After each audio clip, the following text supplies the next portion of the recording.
To Helen's family and to all the leaders and cadre of our American section, I would like to extend, on behalf of the members and the supporters of the Socialist Equality Party Canada, my deepest condolences at the sudden death of Helen, our Helen. I am proud to have been Helen's comrade and friend, and to have had the privilege to work with her over many decades.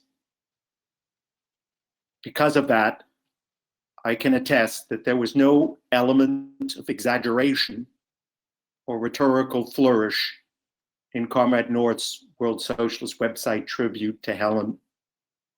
For half a century, she was a powerful force in the US Workers' League, the Socialist Equality Party, and the International Committee of the Fourth International. Helen's selflessness and energy were matched and animated by her commitment to revolutionary internationalist principles in the fight for the liberation of the working class. Helen was among that exceptional group of younger Workers' League members, led by Comrade North, who came forward politically in the aftermath of Walport's despicable betrayal and determinedly drew its lessons. They worked systematically to reforge the party's Trotskyist foundations, placing the struggle against Pabloism, and to reappropriate the entire legacy of the Trotskyist movement at the center of an audacious turn to the working class. Within that leadership group, Helen made her own unique contribution, one that drew on her many strengths. The bugle that complemented, amplified, and enriched the whole orchestra. As Helen was at the center of the party's work for a half century, it is impossible to even begin to acknowledge all her contributions. But I do think it important to note that in 1985-86, during and in the immediate aftermath of the split with the neo-Pabloite WRP, at a time when Comrade North was necessarily traveling, Comrade Helen, as the Assistant National Secretary of the Workers' League, played an important role in anchoring the party on a day-to-day basis, politically and organizationally.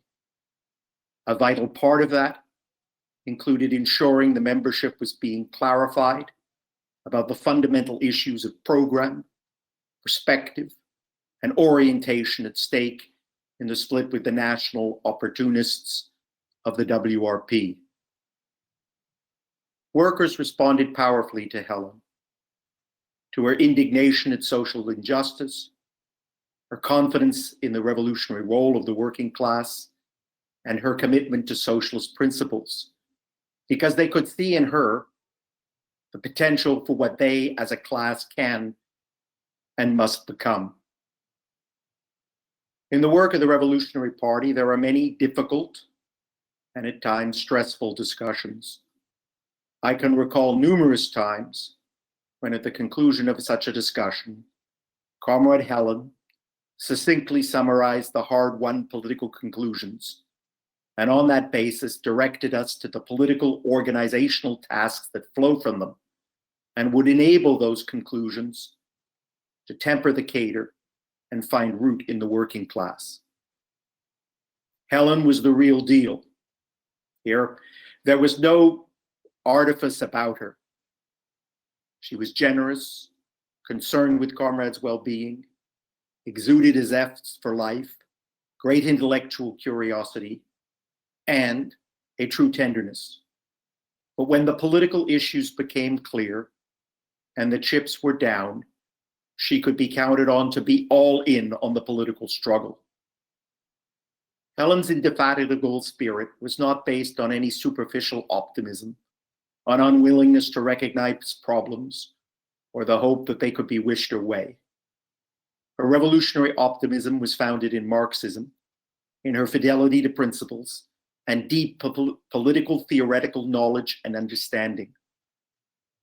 Helen had nothing but contempt for the pseudo-left purveyors of identity politics, including Black nationalism and feminism, and for the privileged middle-class elements who point to the difficulties and backwardness that mar the working class, not to indict capitalism, but to justify their immersion in their personal lives, complacency, and self-satisfaction.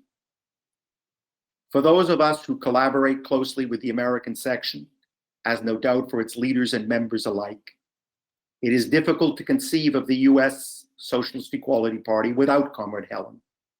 Such was her role in the life of the party. That said, she has left a rich political legacy embodied in the cadre of the party that she did so much to build and to train. That legacy lives on. It will inspire and, above all, politically educate the masses of workers and young people now being propelled into revolutionary struggle by what Trotsky rightly called the death agony of capitalism.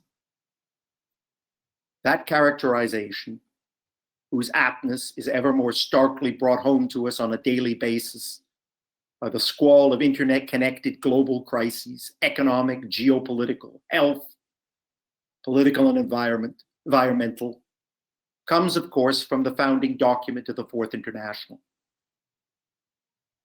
The transitional program begins by defining the central problem of the epoch, the problem that formed the content of Comrade Helen's life, the struggle to resolve the crisis of revolutionary proletarian leadership. While that problem endures, insofar as the World Trotskyist movement today is in a far stronger position to bring about its resolution, it is in no small part due to the struggle for socialist internationalist principles that Comrade Helen fought for as a leader of the Workers' League, Socialist Equality Party, and ICFI. And certainly all of us, in paying tribute to Comrade Helen, must above all rededicate ourselves to that struggle. Thank you, comrades.